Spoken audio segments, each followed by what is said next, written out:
नमस्कार, मी लतिका। आज मी तुम्हाला झटपट असं बीटरूटची इडली बनवून दाखवणार आहे। त्यासाठी बघा एक मीडियम आकाराचे बीटरूट साल काढून बघा छोटे छोटे तुकडे करून घेतलेले आहेत। वाटीचा सेम प्रकार, वाटीच्या म्हटलं तर ही असं गच्च भरून वाटी आहे बघा।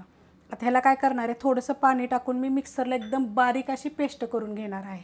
बारीक करून घेतले बघा, थोडंसंच पाण्याचा वापर केला होता आणि बारीक करून घेतलं। तुम्हाला ह्याचं सांगते बीटरूटचं जे आपण इडलीसाठी प्रॉपर पीठ बनवतो ना, त्याचं जर तुम्हाला करायचं असेल का नाही तर ह्यात थोडंसं पाणी टाकून एकदम बारीक करायचं आणि ती त्यात मिक्स करून त्याची पण इडली तुम्ही बनवू शकता। आता ही तुम्हाला मी दाखवणार आहे रव्याची। सेम वाटी आहे बघा, गच्च भरून असा रवा घेतलेला आहे। ती कसं आपलं हे बीटरूट सपाट होतं, हे गच्च भरून घेतलेलं आहे। थोडंसं कमी जास्त झालं तरी पण चालू शकतं। ह्याच्यात बघा अर्धी वाटी मी दही घेतलेलं आहे, फ्रेश दही आहे। थोडंसं आंबट असेल तरी चालेल, अर्धीच वाटी घ्या कारण मी यात थोडंसं पाणी टाकून असं हलवलं होतं। आता त्यात टाकायचं आपल्याला आत्ता चवीप्रमाणे मीठ आणि आता हे काय करायचं, परत एकदा आपल्याला फिरवून घ्यायचं। तर फिरवून घ्यायच्या अगोदर तुम्हाला सांगते, तुम्हाला जर पाहिजे असलं तर ह्याच्यामध्ये हिरवी मिरची टाकू शकता, थोडंसं आल्याचा तुकडा टाकू शकता, चांगली चव येईल। मिक्सरला बघा मी फिरवून घेतलेलं आहे आणि रवा जिना बारीक घेतला तरी चालेल आणि मोठा जरी असला तरी पण चालू शकते। वाडगं घेतलेलं आहे आणि वाडग्यामध्ये बघा टाकून घेऊ, अशा पद्धतीत झालेलं आहे। वाडग्यामध्ये बघा मी टाकून घेतलेलं आहे आणि जे पीठ आहे ना बघा अशा पद्धतीत झालेलं आहे। आता ह्याला काय करणार आहे माहिती आहे का, एक 10 ते 15 मिनटासाठी आपण झाकून ठेवूया। 15 ते 20 मिनटं झालेत बघा, आपण झाकून ठेवलं होतं। मस्त असं बघा झालेलं आहे। अशा पद्धतीत आपलं हे पीठ होतं। जर तुमचं जास्त पातळ जर झालं ना, थोडासा रवा वरनं जरी टाकला तरी तुम्ही चालू शकते, पण असं ह्याच्यापेक्षा थोडंसं घट्ट जरी असेल तरी पण चालू शकते। आता ह्याच्यामध्ये टाकणार हा आपला खायचा सोडा बघा, एकदम थोडासा घेतलेला आहे, असं पसरून टाकते। आणि सोडा टाकल्यावरनं तुम्ही सोडा टाकू शकता, इनो टाकू शकता, जेवढं होता होईल एवढं फेटून घ्यायचं। मस्त असं बघा फेटून घेतलेलं आहे। जर फेटून नाही घेतलं का नाही तर ह्याचा कलर चेंज होईल बरं का, एका साईडून वेगळा एका साईडून वेगळा असं होतं। त्यासाठी चांगलं मिक्स करून घ्यायचं। मस्त असं मिक्स केलेलं आहे आणि ह्याच्यामध्ये मी जास्त प्रमाणात बीटरूट टाकलेलं आहे, आपल्या रव्यापेक्षा जास्त म्हटलं तरी चालू शकतं। तर बनवायला घेऊया। तर आता इडली पात्र घेतलेलं आहे, त्याच्यामध्ये बघा मी थोडं थोडं तेल लावून घेतलेलं आहे, अशा प्रमाणात सोडून घ्यायचं। अशा पद्धतीत बघा मी ठेवून घेतलेला आहे। इडलीचा कुकर बघा मी गरम करत ठेवला आहे, त्याच्यामध्ये मी 1 ग्लास पाणी टाकलेलं आहे, त्यात थोडासा अर्धा लिंबाचा तुकडा टाकलेला आहे जेणेकरून आतून खालून काळं होऊ नये म्हणून। तर अशा पद्धतीने आता मी बाकीचे सगळे ठेवून घेते। कुकरमध्ये बघा मी ठेवून घेतलेलं आहे, वरून आपण झाकण लावूया। गॅस आहे मीडियम आणि आपण आता 15 मिनटासाठी शिजवून घेऊया। आता बघा आपण इडली ठेवल्यानंतर बघा एवढं पीठ शिल्लक राहिलेलं आहे, तर आपण ह्याचा मी तुम्हाला डोसा बनवून दाखवते। पॅन गरम करत ठेवला आहे बघा, त्यात थोडंसं आपण तेल टाकून घेऊया आणि हे तेल काय करायचं, टिश्यू पेपरनं चांगलं पुसून घ्यायचं सगळीकडं। पुसून घेतलेलं आहे। आता ह्याच्यावर आपण हे वतून घेऊया।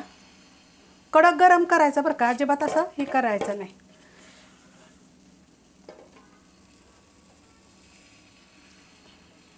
फिरवून घ्यायचं असं। आता ह्याच्यावर बरं का तुम्ही बारीक कांदा, हिरवी मिरची, टोमॅटो टाकू शकता असं चवीसाठी। मस्त असं आपण त्याला भाजून घेऊया। मस्त असं बघा झालेलं आहे। वरून जाळी बघा किती सुटलेली आहे। मोठं मोठं पण करू शकता, छोटं छोटं पण करू शकता। हे तर मी छोटंच केलेलं आहे कारण आपण इडली करून पण हे एवढं राहिलेलं। तर वरून थोडंसं तेल लावू शकता, बटर लावू शकता आणि हे बघा साईडने लगे निघायला लागले असं। हे बघा अशा पद्धतीमध्ये पाहिजे तर तुम्ही असं पलटी पण करू शकता बरं का। तर हे बघा पलटी करून दाखवते, मस्त होतं एकदम। हे पण करू शकता कारण पोरांच्या डब्याचा खूप प्रश्न असतो। तर आपल्या चॅनलवर खूप रेसिपी आहेत, थालीपीठ, पराठे, असं तर डोसे दाखवले आहेत, आंबोळे दाखवलेले आहेत, तसं पोहे केले तर चालतात, उपीट केलं चालतंय, शिरा बनवून दिला तरी चालते।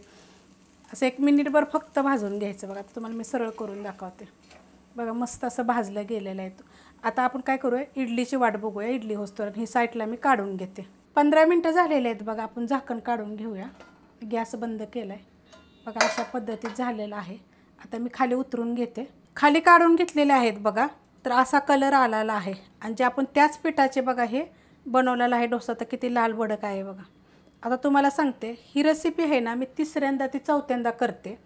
ह्याच्यामध्ये 1 चिमूटभर सोडा टाकून बघितला, कारण रव्याचे आहेत ना, तरी पण त्याचा कलर असाच येतोय। न सोडा टाकता सुद्धा जर आपण हे शिजवलं ना तरी त्याचा कलर असा येतोय शिजवल्यानंतर। आता ह्याचा हा असा कलर आहे आणि ह्याचा हा असा कलर आलेला आहे आणि फुगल्यात तर किती बघा मस्त एकदम। आपण एकदम थोडंसं हे टाकलं होतं, त्याच्यामध्ये खायचा सोडा टाकला होता, इनो वगैरे तर टाकलाच नव्हता बघा। तुम्हाला तुम्हाला दाखवते मस्त आणि झाल्यात मस्त चवीला तर एक तर छान ना होतात का नाही ह्या बघा आतपर्यंत चांगल्या फुगलेल्या आहेत बघा मस्त अशा इडली बघा मी सगळी काढून घेतलेली आहे आणि आपण एक छोटा डोसा बनवलेला तो पण ह्या प्लेटमध्येच ठेवलेला ह्याचा कलर आणि ह्याचा कलर बघा आता हे तुम्हाला बघा किती फुगलेलं आहे बघा तुम्ही आतपर्यंत दाखवते मस्त असं जाळीदार असं एकदम बघा हे बघा आतपर्यंत मोकळं मोकळं होतं पण ह्याचा कलर बघा हे अशा पद्धतीत होतं आता ही रेसिपी मी तुम्हाला सांगितलं 2 ते 3 वेळा मी ही केलेली आहे जास्तच वेळा केलेली आहे पण त्याचा कलर असाच येतो आपण किती फेटून घेतलं काय घेतलं तरी